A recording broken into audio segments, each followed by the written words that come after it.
Hello, ladies and gentlemen, and welcome back to the Game of Two Halves podcast. I am Levi, and this is Liam, and we like to talk about all things in the football world, but mainly with a focus on the Premier League and some of our biased opinions on Manchester United, because it just naturally creeps in. It has to. Some of your biased opinions. Oh, I think there's a fair few from you, and I think we'll hear them today. Episode 57 overall, and episode 11 of the 24-25 campaign, I think, something like that. We've had a short break. Obviously, the podcast, if you guys listen regularly, is normally a weekly occurrence. We're changing the schedule slightly. It's going to be a little less frequent than that at the moment. And we're going to try and make it... it's not going to be necessarily match week reviews like we've done in the past. But we don't want to burn out doing that kind of content. So it's important not to burn out quick, but we are looking to up the quality on everything, aren't we? So... you'll see a lot more guests in the new year, and just the content you see is just going to be more quality, I think.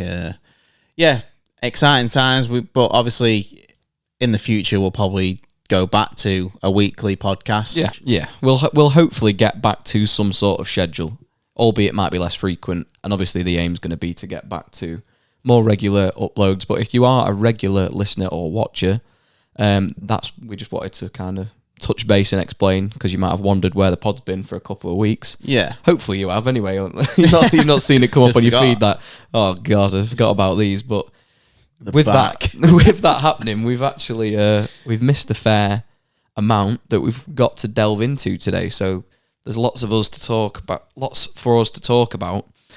One of the biggest ones being that since the last time we aired a podcast episode, Erik ten Hag has departed his role as Manchester United manager. I think most people saw that it was potentially coming, really. I mean, I think myself personally didn't really have a clue whether the club were ever going to act, because we'd seen so many times that you would suspect he was on the brink of losing his job. Yeah. And he managed to retain it.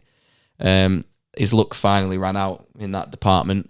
He has been fired as of the West Ham result, 2-1. We lost to West Ham. The funny thing is, if he won against that West Ham team, which he should have, he probably would have still been the manager now, which is quite scary. Yeah, I think, a lot of people going, it was the right time, I'd argue the right time has probably been and gone, and you could make the argument, I'm not saying by any means that Erik ten Hag is massively to blame.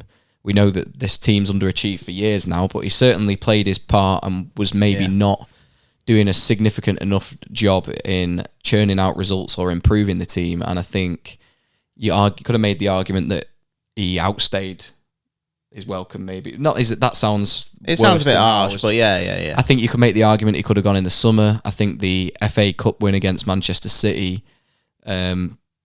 breathed a new lease of life into everyone's confidence, with then going into a new window and things like that. I think the problem with Ten Hag is he lost the dressing room, didn't he? And he lost it quite a while back, but does still manage to get the odd results now and again. So I think it's similar to what we've seen from this United team post Ferguson, and they do get the odd result because there's quality in that team. There's players that can turn up, and irrespective of the tactical awareness or the approach given from the manager, you'll get through games. You're not going to lose every single week, although this season it looked like that was a possibility, with us sitting at 14th at the point that he lost his job.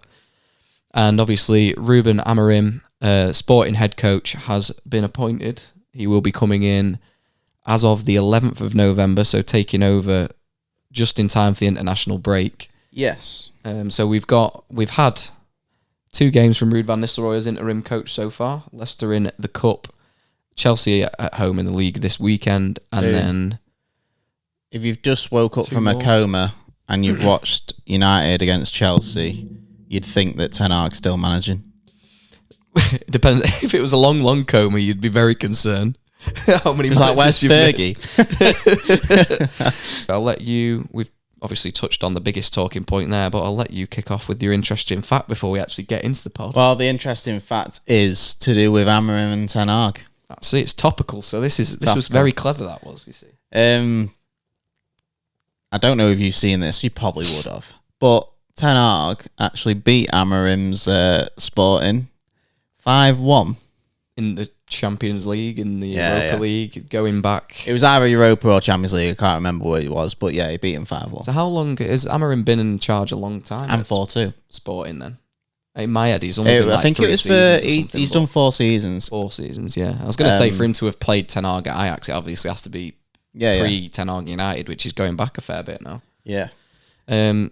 Which kind of it does show, like, obviously Ten Hag isn't a bad coach. It's just, like I said earlier, I think he just lost the dressing room a while ago. I think, he's culpable for some of his own decision making. Obviously, the players are the ones on the pitch that didn't perform for him. But I don't think he helped himself at times. I don't think he had it easy. We've seen how difficult a job it can be. But for a while now, I've not been convinced that he was the man. I'm not, who knows? But I haven't been convinced that he was the man to turn us into a title challenging team again. More than anything, I think it was the heavy defeats in big games. I don't think you can escape that, and you shouldn't be doing it. Even when we had Fergie, he would have, like, say you were 3-0 down at half-time or something, Fergie would say, right, you're not conceding another, like... But Ten Hag didn't change his ways and just conceded another fucking against 7 against fucking Liverpool, wasn't it? So yeah, it's very difficult to pinpoint, and I think if anybody could do it, then they'd be the manager. Do you know what I mean? Or they'd be in a place of power, because there's so many footballing people, and we've previously had non-footballing people that have made decisions and had opinions on what they think the issues at United are, and in reality, nobody knows, because there's been no real turnaround in success. The biggest concern for me with Amorim coming in is I do think it's very similar to the Ten Hag appointment, in that it's an up-and-coming manager that is rated sort of all around the globe for being, this guy could be the next big thing. He's done good things with a decent team, but not like a huge team. It's getting the same hype as what Ten Hag did, isn't it? The Amorim thing. Yeah, I think it's very, very similar appointment, and it's not to say that it won't work or it can't work, and that Ten Hag couldn't have worked. There's a little difference, though, isn't there? I think you head coach, manager. Yeah, I think you are arguably, for me to be really, really, because I'm not buying into this and getting too excited.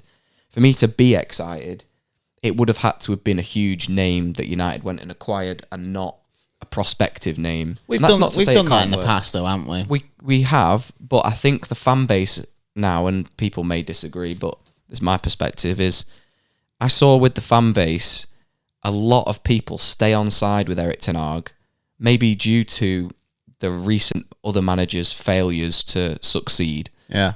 That people were like, we've been here, done that. It's not the manager's fault, stick with him. And I saw that from a lot more fans than I have for any other manager that we've had post-Ferguson.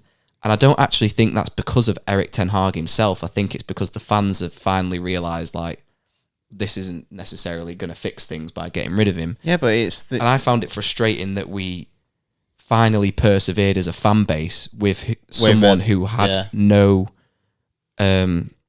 CV at the highest calibre. Yeah. Where was that when you had Jose Mourinho or Louis van Gaal, who both sort of came in with a bit of prestige, and certainly Mourinho, one of the best managers of all time and one of the best managers the Premier League's ever seen. I kind of wanted that from the bulk of the fans then. I found it a bit strange as well, though, Levi, because like he was obviously saying, like, oh, it's the players, it's not just the manager, it goes deeper and all this stuff, but that's his team. Yeah, that's his literal team. Like, when you look at it on the whole, he did spend over 600 million.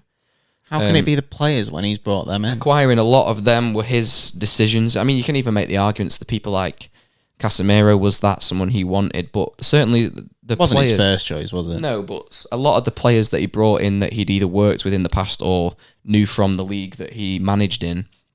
Oh my goodness, that was a big. I thought something fell on the shelf. We've got ghosts in. We missed Halloween, so we're just making up for it now. But I think then there's a few arguments that fall apart for me there, where it is his team, it's his players, he's identified issues or weak spots within his squad, addressed them, and we didn't improve. If anything, we potentially got worse. And also, you also get people saying, these players have thrown other managers under the bus, they'll do it again. The majority of those players aren't at the football club anymore. They've seen previous managers fail to win. And you get the pundits saying, well, we know that of those players, that most of them have gone. Yeah, I think it's lazy punditry, to be honest. I think it is. I think, yes. So you're telling me that the common denominators of Marcus Rashford, Luke Shaw, maybe a handful of others. Luke Shaw hardly plays. Victor Lindelof. You know, like, these are the only Maguire players. hardly plays. These are the players that, if you're talking about players that have seen Solskjaer, Ten Hag, back to Mourinho, or even your spell with Ralph Rangnick, there's very, very few players that have seen all those tenures. It's Bruno and Rashford, but people don't just say Bruno was the best player in like all them managerial situations. Yeah, I think he's been the best player post Ferguson in general, but he's also probably been one of the better players for all of those managers, and they all called upon him, and I think all of them would have entertained the idea of giving him the captaincy. Yeah. So yeah, I agree. It's probably slightly lazy punditry. I think it's just because it's also something that is sort of harmonious from a point of view of a fan, because they see these pundits saying it and then they go and say the same thing. Yeah. What do we know? We're not pundits. We're not ex-players. We're just sharing our thoughts and opinions, and maybe you agree with us and maybe you don't. But that's the beauty of, I think you do, football.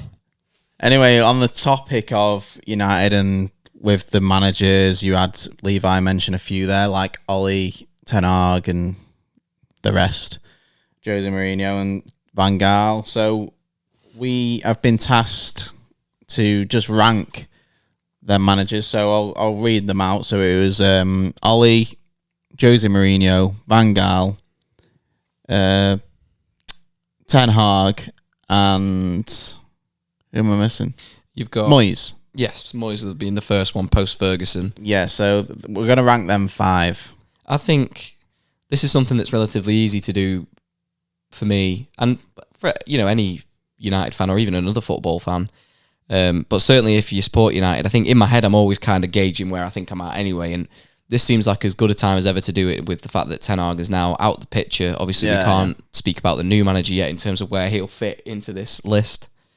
But I can fire through mine quite quickly if you like. Go on, just name your 5. Go from 5 to 1. 5th is Moyes. I don't think that really is up for debate. 4th, I have Louis van Gaal. Obviously, won an FA Cup. The football was pretty dross for the most part. 3rd, I've got Ten Hag. I don't actually think there's much in it for me in terms of Ten Hag and Van Gaal. I think Ten Hag with the few cup wins, but the football was pretty crap all the time. It was more attackive than Van Gaal, wasn't it? Yeah, and I don't even think this isn't me being short-sighted because Ten Hag is closer in my memory. I think Ten Hag's Manchester United football to watch is the worst post-Ferguson. You think? I think we were a better team under Moyes. Obviously last season, I understand from that point. Yeah, no, I've seen more crap results under him as manager than under any of those managers. Oh yeah, true. When I said about them big losses against big teams, none of their managers have done that. Obviously, Ollie did towards the end, but it was bitter then. In terms of the feeling that I've had from him being manager, he could be rock bottom for me. Yeah. I put him 3rd on the fact he won 2 trophies. He had to deal with a lot of problems, and I don't think all of the issues to why we were as bad as we were his fault. And on the fact he won 2 trophies, I have to hold him a little bit higher. Yeah. 2nd, I've got Ole Gunnar Solskjaer. Didn't win anything. We had some. I think he brought back. I know it's cliche. He brought back the feel-good factor. Some of the best times I've had at Old Trafford post Ferguson have been watching Ole Gunnar Solskjaer's Manchester United play. He made me love some of the players that probably didn't even really deserve the level of love that I gave to them, because he made me love the squad and the team, and I felt like he was really building something, and it just fell apart. And 1st is Jose Mourinho, on the account that he won 2 trophies in his first season. He made us a hard team to beat. We kept lots and lots of clean sheets. People will argue that the football wasn't great. but we were winning games, and I think I always make the argument, I think under Jose Mourinho, if they were to give him the keys to the club and let him ice out the players he didn't want, even if he's the one that signed him, and make the footballing decisions, I think Manchester United would have won a league title by now if they persevered with Jose Mourinho. So he wins. He's the top for me. It's exactly the same as my list. Bang on the same. Yeah. I had Moyes last because even at West Ham, you knew how I thought about that sort of situation. I don't need to say anything about that. The Van Gaal obviously was a bit sideways. Ten Hag. The thing is with Ten Hag and Ollie, like you said about bring the feel good factor back and all this stuff under Ollie. But I feel like Ollie had, obviously you might not like this, but I feel like Ollie had a vision of he wanted his like front three. I think he had it in his mind. He wanted it like pace and stuff up top. And I think soon as, whether it was right or wrong and whether he wanted him or not, the signing of Ronaldo kind of flawed, I think, his idea of the way he wanted United going. Not to say like Ronaldo's the reason, but I feel like it threw a bit of a spanner in the works of how Ollie saw it going. Potentially, but I think you make the argument, because them first two seasons under Ollie before Ronaldo came were arguably one of the best we've had since Fergie. Like, I know one of them was COVID, and we had a really good COVID season. Yeah. Obviously without the pressure of fans in the stadium and stuff, so there's that. But even his first season, like he had the best of Pep. He had the best of quite a lot of managers. I think obviously I can understand the point of view. I'm obviously very biased towards Ronaldo with how much I like him as a player. I think a good manager utilises him and changes the way they play and becomes a better team with him in it. But the thing is, he didn't have the experience to maybe deal with that sort of stuff. I also think the only manager in that list that could have used Ronaldo and made us a better team, which is an awful thing to have to say, because any manager should have a better team for having Cristiano Ronaldo in it, even at 37, was Jose, because Jose could have put him in there, adapted his playing style, and we would have been a formidable. Yeah, no, Jose would have been all right, but I do feel like you can't just say that about every manager, because I think every manager has a way of playing. I don't think Ronaldo at 37 suits most. No, but out of that list, out of the list, circumstantial of out of that list at the time and what the squad looked at the time of the signing, I don't think any manager on that list, bar Mourinho, could have got a tune out of him. No, I agree. Not can't get a tune out of him. It sounds ridiculous. He was scoring goals, but I mean, in terms of adapting your system to be, improve on the facts. Ollie did he finish second or third? And he did finish second. Yeah, he finished second, and then we signed Sancho, Varane, Ronaldo. Maybe someone else, I don't know, but those definite three in that window, and then we finished 8th. Yeah, I don't know how you can finish second, add 3 world-class players, and be that much worse. He did go on about, like, obviously when you sign them players and then you get like egos in the dressing room and stuff, it all comes into play, and it kind of made me think when Ten Hag's having his troubles. That's to do with the manager. I think the way Ten Hag, people give Ten Hag a ton of credit for the Ronaldo saga in the second coming at Manchester United. And I'd like to see how they feel about that now that things have panned out the way that they have. And that's not to say I'm not one of these people that'd be like, Ronaldo was right, blah, blah, blah. But the way he treated him was awful, really. I think not even just a player of Ronaldo's stature, but to come in, the way he dealt with the Sancho situation, I've not got any problems with. After the Ronaldo thing, I think that's when he lost the dressing room, I think. Because he treated a player that they all clearly respected and looked up to. He lost it after the first season, and Ronaldo went after the first season, right?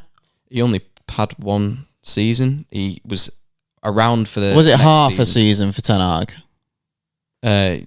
Possibly, yeah. I can't really remember. But Ronaldo played the majority of his football for Ralph Rangnick, didn't he, I think, after Solskjaer? It was Ollie, Ralph, and then Ten Hag came in. Ten Hag never fancied him. He left. No, he didn't, but he didn't. Ronaldo leave at like a quarter of the way through or half of the way through Ten Hag's because he terminated his contract. Because he came out and did the interview. Yeah, so, yeah.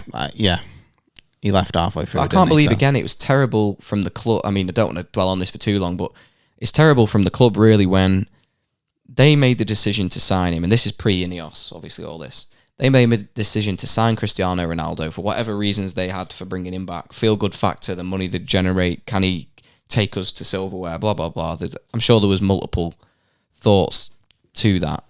But then to go and get a manager that clearly had no intention of utilising him after you've spent the money to bring in Ronaldo, that was like a once-in-a-lifetime thing. Everyone who was a United fan had been waiting to, are we ever going to get him back? Will he ever play for United again? Yeah, it's bad recruitment maybe for the manager, because in them talks, if you've like gone all out to go, right, we've probably got Ronaldo for at least another 2 seasons here, can we get a manager that's okay with having him for them 2 seasons and utilising him in the right way? And you're probably right with that. Because I think you, even at 37, if you're doing it for 2 seasons, right, and it's not like we were building something immensely crazy at that point in time. Solskjaer had his view, like you say, with pace, and he was counter-attacking and things like that.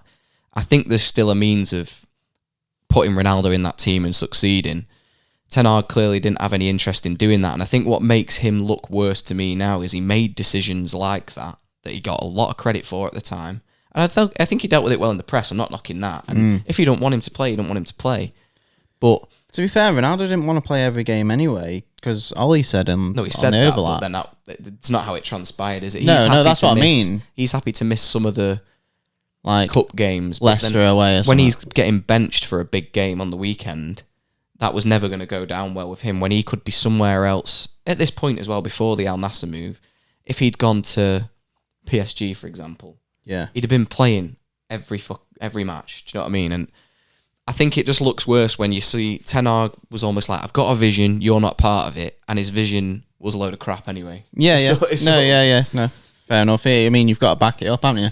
Yeah, it's a difficult one.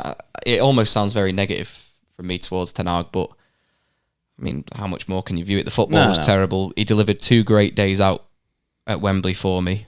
The thing is, though, forget. I kept going on about this ages ago. I was like, any team can get a result against City. You sit back and you hit them on the counter, and that's what we did. And to be fair, they might have been hungover. They didn't. It doesn't, like, Ollie used to win against Pep all the time. Does that make him, like, worthy of another contract? Genius. Yeah, like, it just doesn't make sense. But, like I say, we'll move on from that. Our order was the same. Yep. It did get sour towards the end. Even for most of Mourinho's reign, he was like, this is fucking boring football. But I agree, he would have probably won a title. It didn't match the ethos of what Manchester United's ever been about. They've always been known for the attacking, free-flowing football that gets people off the seat, and Mourinho has never been that manager. Well, I want to say something on this, actually, because I'm fed up with pundits and people saying, it's not the United way. You need to do this and you do that. And I'm pretty sure I've heard, like, obviously I should have prepared this, but I am dead certain that I have heard interviews with Ten Hag where he has his vision, but then he adjusts his vision because it's the United way, right? And I remember him saying it. And just get it out of your head. Like, the United way hasn't been a thing since Fergie left. Like, why are we doing it? You get a manager for his way. You play his way. Fuck the United way. What are you on about? What is the United way now? But you do see, I think, there's a mixture of football fans that I think view it differently, because there's definitely some clubs that expect to play a certain type of football, but then that's kind of stupid to me in that instance, because everybody, as a football fan, whoever you support, wants to see the team play exciting football and win games. There's no group of fans that go, what we want to see is us shut up shop and nick a 1-0. 11 men behind the ball all the time, yeah. You don't mind watching you nick a 1-0. I'm not knocking it, but you can't tell me there's a fan base out there that sit there and say, that's what this football club was built on, and I don't want to see us playing free-flowing football. I want to see us sit back and keep clean sheets and be defensively pragmatic and win 1-goal, 2-goal margins, and that's it. So United have a way of playing the United way, right? So we go and hire Moyes, who's quite defensively, Van Gaal, who passes it sideways defensively, Mourinho defensively, and then you've got Ollie that like to express players, and Ten Hag was a bit more free.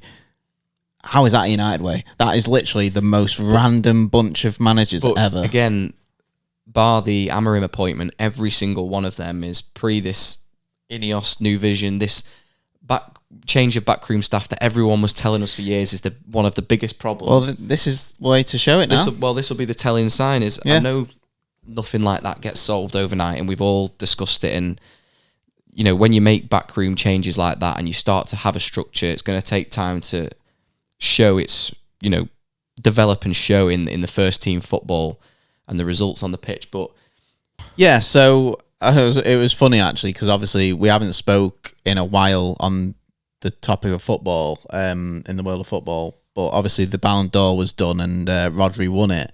And I just came across something. I just found it funny. It's just like emphasis. Like, I don't want to be too biased. Obviously, you said I'll be biased at the start, and this is probably gonna like foreshadowing that go in your favour now.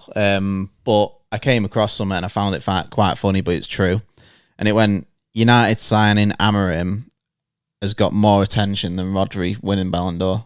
What is that? Is that just what someone said, or do you mean like statistically on Twitter, for example? I don't think it's like statistic, but I'm pretty sure. Like, I'm confident. I would probably put my house on it that it's got more attention. The thing is, I actually think Rodri winning the Ballon d'Or had an awful lot of attention, but more so because it seems to have really riled up. Yeah, but I felt like portion it was of the football fan base. Yes, in the wrong way, and I think it had the attention for a day. That's it. It's been very well. The thing is, as well, like a lot of things in football these days, like with Fabrizio Romano and Ornstein and these always being ahead of it. Yeah, the Ballon d'Or. What's the point of having an award show where you know who's won it before? What's the point in anyone tuning in to what? Yeah. If you're a fan of Spanish football, if you're a fan of Man City, you'll watch it because you know Rodri's won. Why is a general football fan asked about watching something where it's like putting a football match on when you know what the score is? Like, what's the point? I knew that he'd won before he won, and I just, at that point, I was never going to watch it. Something definitely needs to happen with these. Like, don't get me wrong, I love like Fab because of all the stuff he comes out, and if he says something's happening. But in terms of that stuff, just stop. Well, just don't do it. The thing is, even the Ballon d'Or, like their own Twitter page, starts reading out the rankings like dead early before, so it'll be like 30th place went to so-and-so. And I don't understand. Yes, I mean, what's your opinion? Because I've not spoken to you about it. Deserved winner? Any issues with Rodri winning it, or you quite think that's absolutely fine? I thought Vinny should have done it. I thought Vinny should have won. And it's not just because it's a Real Madrid player, because obviously they do get the benefit of the doubt, don't they, Real Madrid players? But what I saw from Vinny is the reason why Real Madrid won the league and won the Champions League. Them Champions League performances I saw from Vinny were incredible, and I don't think they would have got that far without him. You could flip it and say City wouldn't have done what they've done without Rodri, but this isn't the treble winning season. Rodri should have won it in the treble winning season for me. I think the funny thing is about it is, and this is where I think people get it twisted, is, when you look at, I don't know, you pull up a list and it's the last 20 Ballon d'Or winners, right? Or maybe we go much longer than that because most of that's dominated by Ronaldo and Messi. So it's like you could even go all-time Ballon d'Or winners, right? Yeah. And you look at the names and they're high-caliber flair players that, not all flair players, but, players that are remembered for being the best in their position, lighting up the stage. And Rodri does that in his own right. I'm not knocking this, but I think what you've got to remember is this is almost, in our lifetime, certainly a lot of football fans that are sort of 20s, 30s, have seen Messi and Ronaldo win the lion's share of it. And when it's not been them, even when we were younger and it was like your R9s, your Ronaldinhos, Kaká, players like that. I think the problem with this year is really, and then you're throwing Rodri into that mix, and I think he's a bit shy of that level in my mind. I think he's the best in the world in that position. So you can argue the case, but I think it should be the best player in the world, and the best player in the world isn't necessarily like winning a treble. Like, sometimes it can be. Well, that's where they've changed the way they've done it in recent years. It doesn't make sense to me. If the funny thing is, right, I genuinely believe this. If England won the Euros, Jude Bellingham would have won the Ballon d'Or. Yeah. And that is how much hinged on that European, because Brazil didn't do particularly well in the Copa America. Vinny also hasn't shone on that huge stage for Brazil yet. But to me, it was always between that final, England-Spain, I think, decided the Ballon d'Or winner. Even though everyone's talking about Vinny now, I think Bellingham wins it if England win. Yeah. It was quite funny, actually, because I remember the exact moment we was all watching it. I didn't make this comment. Loads of people did. Soon as Rodri went off, Spain played better. Yeah, they did. When Zubimendi come on, they looked... I was thinking, we're having him now. We can get into him now. Their best player's gone off. I've seen what City are like when he's not playing sometimes, and they're nowhere near the same team. It's very different. And it, like, my hope went up like a cloud of smoke. Like, they genuinely looked better for not having him in it. And that's just because Spain played really well all tournament. That's not because Rodri wasn't on the pitch. It's just they were fantastic and they brought on a good player as well. The thing is, I think Rodri is fantastic, amazing. But I think Busquets was better and he got nowhere near Ballon d'Or. But this is, I'm with you on that, but this is where you can't judge it on that because you had Ronaldo and Messi all them years and no one else was going to win it. And the problem is you've got no one near that level now snatching that out of Rodri's hands and saying, I well deserve this more, because I don't think you can make the argument anyone did. No, I don't think. I think it was very close. Like you could have had the space of three. If it wasn't to do with the silverware, which it should be, football should be about the silverware. If it wasn't to do with that, I don't think he gets a look in, because people aren't really. Your City fans will tell you, and your Premier League fans will say how good he has been. I didn't even. I can't remember who I would have picked instead of Modric that year, but I don't even think Modric should have got one. No, I think that was again, he took Croatia so far. Yeah, the only reason I say this, I think Modric's fantastic midfielder. Any team would love to have him. I just think he's been criminal, like overrated.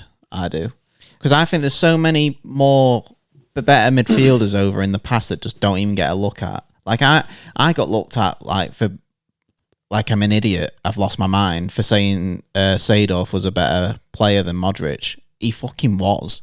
But it's different eras though as well. People haven't always seen that.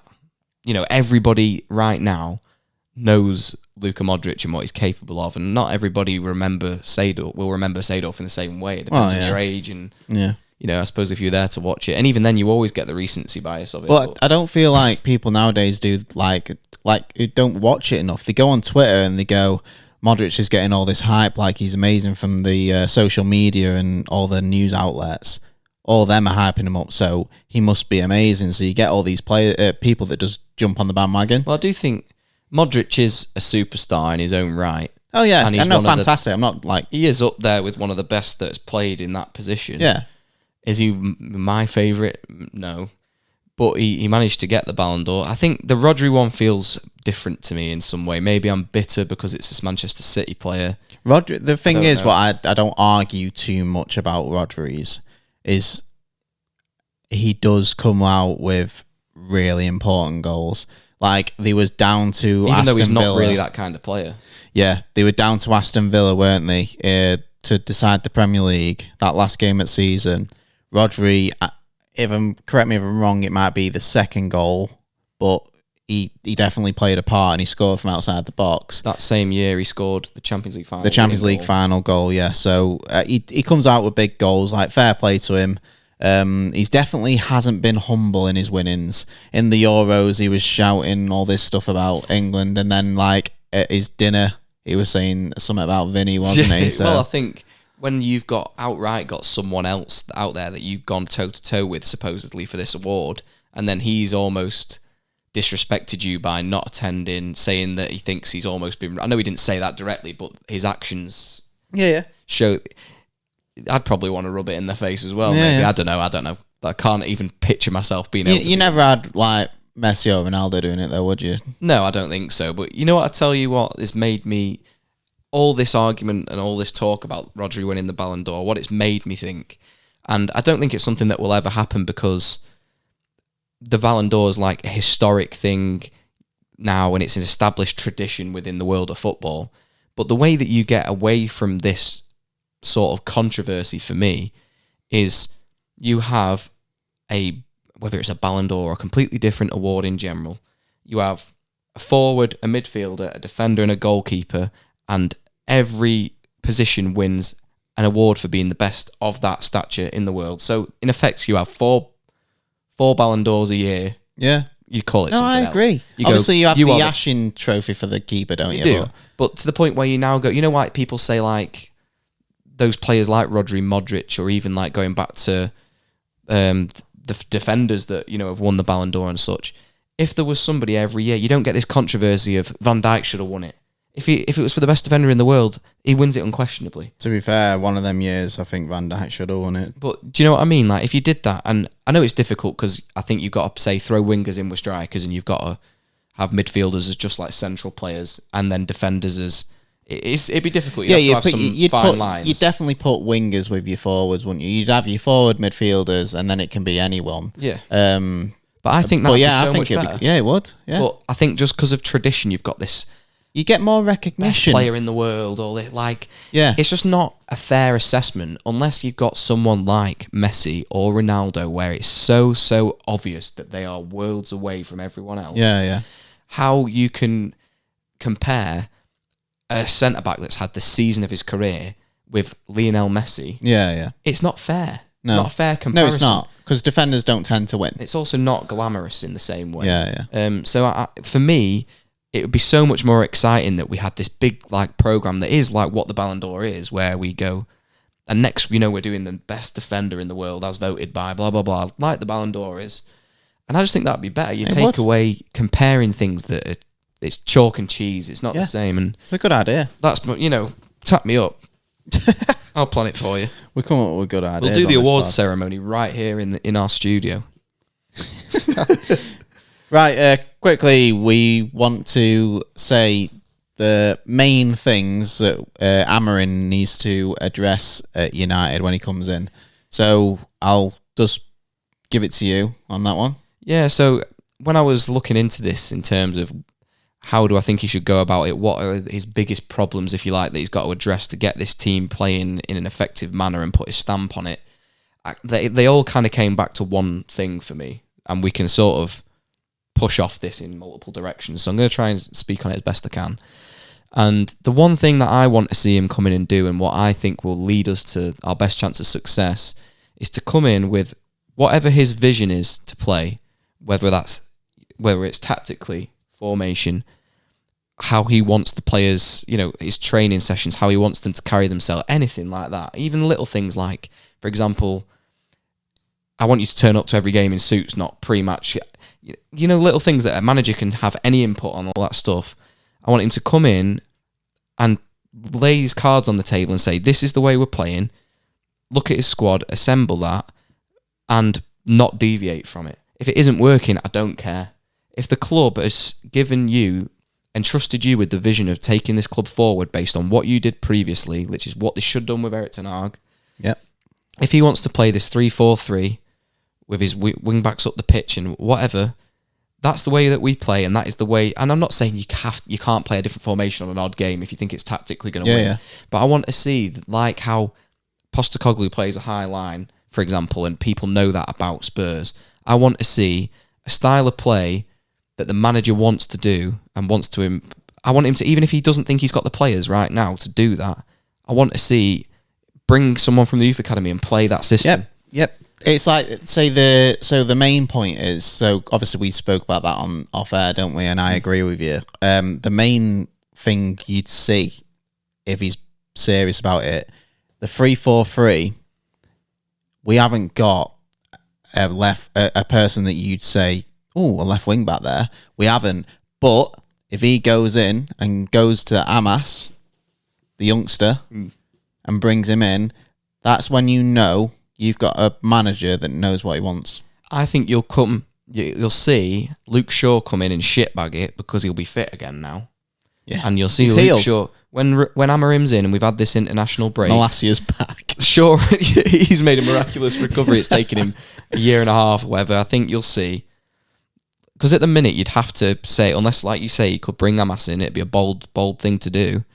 You could see, it's probably more likely that you're going to see Dallo and Mazraoui, and he'll decide which side they're going to play on.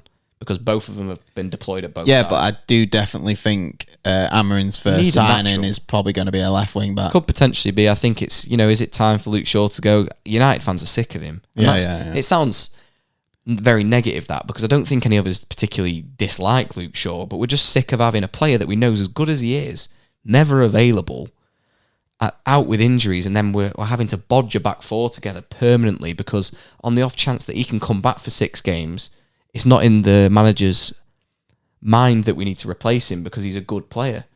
But one of the best abilities, and it's cliche, one of the best qualities and abilities is the ability to be available. And he does not have that. He's missed more than 50% of the matches that he was eligible to play for since signing for the club. The guy's probably due a testimonial. I'm sure we signed him in 2014. Yeah. Actually, do you know, like, the stuff that you've mentioned there? So I ranked 3. I managed to rank 3 in the end of, like, the most important down to obviously least. Just my top 3 that I think he should address, right? And most of them of what you just said there, but I'll just say now. So I think the most important, and I believe you'll see this first game of his, like, tenure, identity. That's the most important thing. If it's not working, like Levi said, and it's shite, the players can't do them passes that he wants in between the lines, carry on. Just carry on. Like, the players... persevere. Yeah. Maybe they'll get better. Maybe you have to go and buy someone you trust. I don't know. It shows then that the players can't execute the vision that he's trying to get them to do, and it demonstrates to the fans that, listen, this is what I want to do because I think this is our best chance of competing. And the players cannot do it. Yeah. And then you'll get fans going, fair enough. And you'll get, like, even the pundits, I think, would say fair enough. You can see that they're playing this highlight, like, they'll be talking about it because it'll be evident. I know you've got to adjust to the players that you've got, but with, like I said before, with him not being a manager and he's a head coach, I think he's more likely to do like that. I think if we adjust to what we've got, we will not see progress. We end up playing like Ten Hag. We really have had an absolute bum for the last 2 years.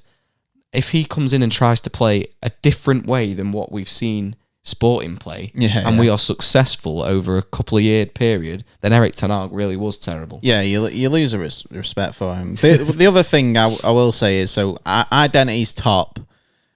Second, I think getting the character of the team right. So I found this season and last season especially, the character of the team when they go 1-0 down is terrible. Like, they literally, there's no chance of coming back with United at the minute. Like, as soon as they can see their heads are down, So I think he needs to sort the character of the team out. I think that's the second most important thing. And then the third is similar to what Ten Hag did, but I think Ten Hag kind of fell off with, I've heard, favoritism towards certain players and not the others. So one rule for one, and So that third one is have your set of rules. You don't deviate from it. Whoever goes out of line, no favoritism. Say it's your main player, you can't play your system without this player. He's still left out. Like when we saw Ten Hag with Rashford that time, and he still brought him on, and he had that great spell of form. So the rumour on the streets was Ten Hag favourite is Rashford, and then obviously Rashford seems like he's fell out with him in the end, didn't he? So I think they're the most 3 important things.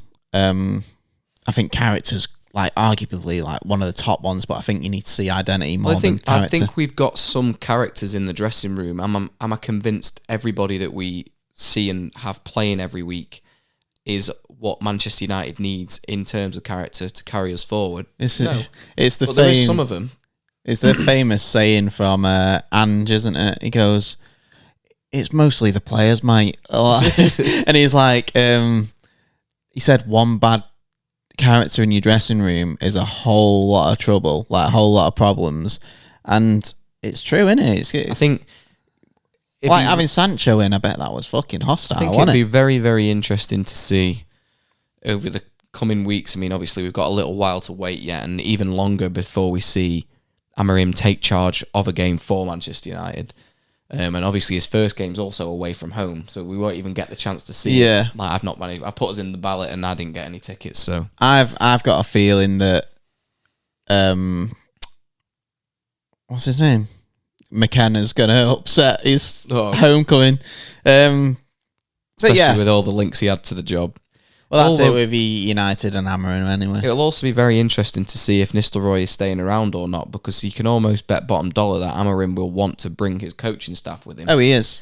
So people have been saying, does that mean Nistelrooy's out? I think it's more likely that it does mean he's out. Well, yeah, but I'm pretty sure he's bringing 4 in. I'm pretty sure Van Nistelrooy can sit somewhere on there. Well, it'd be nice to see him stay, because I don't think he's had a fair crack of the whip yet. I know he's literally got a big task at the minute of being the interim manager. But that's what annoyed me, that situation, though, because that's when people were like, it'd be good to keep Van Nistelrooy there because he knows the United way and that. I'm like, no, you're bringing that manager, his coaching staff, to play his way. Yeah, it's difficult, which is why I thought to an extent that I wouldn't be shocked if we ended up parting ways, even though he's only been with us a very short period of time in a coaching role. He won't struggle for a job anyway, will he? He literally was a manager before he came and joined. And he did okay. He did good. In a really good league. Yeah.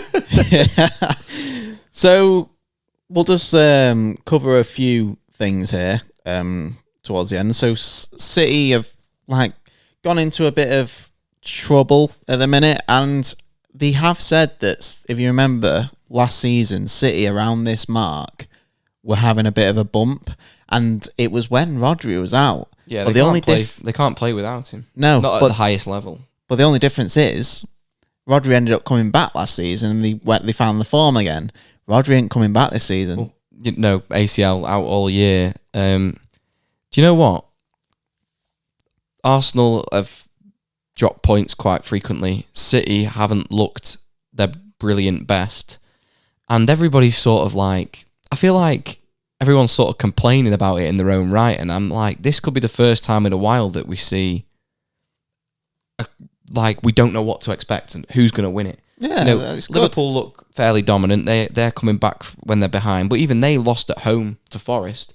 Everyone's been susceptible to a shock result. Yeah. Arsenal have had several, which I think has surprised many. I think Ruben's going to come and win it, I think. Honestly, it's not my fucking prediction. But that's something I need to talk about and air my dirty laundry really quick and sort of put myself out there as being a bit of a twat. But one of my predictions for first manager to be sacked was Nuno Espirito Santo. Oh my what God. A start he has had. I mean, I've made some pretty terrible predictions on this podcast, and that might be up there with one of the worst ones on how well they've performed so He's far. on for Premier League title. No, Leicester Chris Wood's did it. playing like Erling Haaland. Yeah. Nuno's got Forest, who signed 1 billion players a few years ago and have narrowly avoided relegation for a couple of years, up into the Champions League places. I had him going down. You had him going down. I had him staying up, I think. Oh, did you? I don't remember, actually. Yeah, I think I've been quite kind to them in the past. If I had them going down, I could have done it. In my head, I feel like I had them just... Yeah, it didn't end too great for him. That's why we thought I'll have to we'll find that out at the end of the season. Well, it is a special mention to Forest. They are doing really good. No one thought they'd do that well. They've been... Could do a Leicester. Tough to play against, haven't they? Yeah. Imagine what story that would be. But obviously, City... I don't know if it's panic stations, really, is it? They've not been poor. They've still been winning a lot of games. They do need to find a way how to get through this because... But they normally do. They have little moments like this. They drop points here and there. With Pep, you've always got... With Arsenal, I think there's more of a concern. So, Arsenal, I wanted to catch up with you on, actually, because since the start of this season, even when they've had... can I just cover something? What's with them coming out going, oh yeah, but all our injuries, you've got one player out, you've got Odegaard out, and Saliba obviously got suspended, didn't he? And then Gabriel's now had a knock. But before that, they were saying, all our injuries. Saka came back, Odegaard's the one that's out, Saliba was suspended, and Gabriel picked up a knock in the game. I was like, you don't have injuries. What are you on about? Timber's injured as well, is he? No. Is he not? He didn't miss a few games or something. He was playing. I just don't think he gets played that much. But no, it's a funny one because I think everybody just automatically expected on the basis that they've challenged in effect for 2 years now that they will do the same. I'm not writing them off just yet, but I'm writing them off. I am also kind of writing them off at the same. I already look at the fact of how many points there is to make up and you look at the last 5 or 6 years where, for the most part, there's no room for error. They've already made too many mistakes, if that's the way it's going to be. But like I just said before, it's quite open. I don't think it's going to be like that this season. I think we could have an 80-point winner. We could 84-point teams dropping points when you're not expecting it. Liverpool, it's not really happened yet. I know they had the Forest lost at home, but bar that, they've recovered really well and looked strong. But Chelsea and Villa and teams like that can bunny hop Arsenal with a result. Obviously, yesterday Chelsea didn't get any, and Spurs beat 4-1 against Villa. But again, it's very unpredictable at the moment, and that's what people have been complaining about for years, saying that it's boring because City, bar the seasons when Liverpool challenged, and in the very recent years where Arsenal did, the City have dominated and dominated and dominated. And I know it's very early doors to say it, but we could have a very interesting season in terms of it flip-flopping from them being at the top to dropping down to third to being back in front. I think it's possible this year. And it's exciting, like you say. It'd be really good. I mean, the fact we're going to go from 14th all the way to winning it with a different manager than what we started it with is insane. It's a really good season. And then Gyökeres comes in. It's all coming. Everything's coming up Millhouse. That's what I did want to say, actually. I am quite interested in seeing how Højlund does. But with the Forest thing, have they actually played anyone decent, though? To be honest with you, especially with having this small break, played Liverpool, obviously. Recall. They beat Liverpool. I feel like they've played Chelsea already. Maybe I'm making that up. Well, I'll have a look now and I'll get it up because it might be worth seeing who they've played. Yeah, I think that's a good idea. But I'm sure they've had a couple of tough games. Yeah, so you're right. So they have played Chelsea. So they've drew against Wolves, opening. Wolves have been okay as well, to be fair. Beat Liverpool, drew to Brighton. So Brighton have been good as well. Brighton, good team. Lost 1-0 to Fulham. Drew 1-1 to Chelsea. Beat Palace. Beat Leicester. So you wouldn't say they're easy games at all. Well, it's Fulham difficult in the vein. Well, when you look at it as they're difficult games for Forest, aren't they? Yeah, obviously it's not like City, Arsenal, United. But then United, under Ten Hag this season, they'll beat us most of those games. It depends when we play them. I'll need to have a look when we do actually have a game against them next. But we play City a day before my birthday.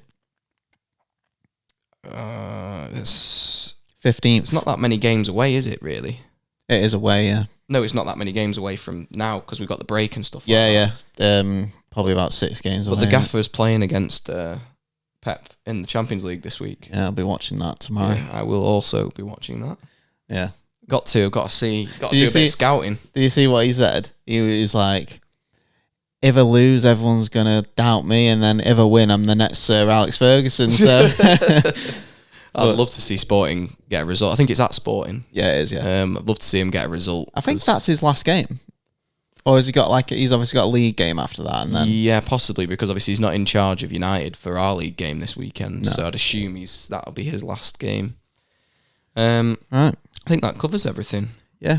Nice to be back on. Bit of a United special, really, but it is topical. Yeah, that's the only. We're not doing it because we was United fans. We're literally doing it because it's a topic. It's the hot topic, isn't it? Obviously, the rankings just a bit of something that we were always probably going to do as and when and if Erik ten Hag ended up getting the sack, you wanted to see him. Yeah, it looked like it was going to happen. Didn't it, for a while, and then it's the biggest club in the world have appointed a new manager, so.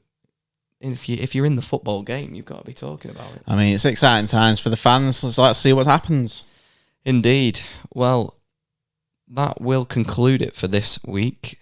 We're probably going to be a couple of times a month at the minute. We're going to try and interact with you a bit better to let you know as and when these are going to drop and not leave you in the dark as much like we did. Yeah, I don't know. The last few weeks. I don't know if I said this at the start, but it's mainly going to be start of the month. End of the month. Yeah, and we can do a bit of a summary. We're going to try and get away from the specific match week review sort of content that we were doing. I think it's...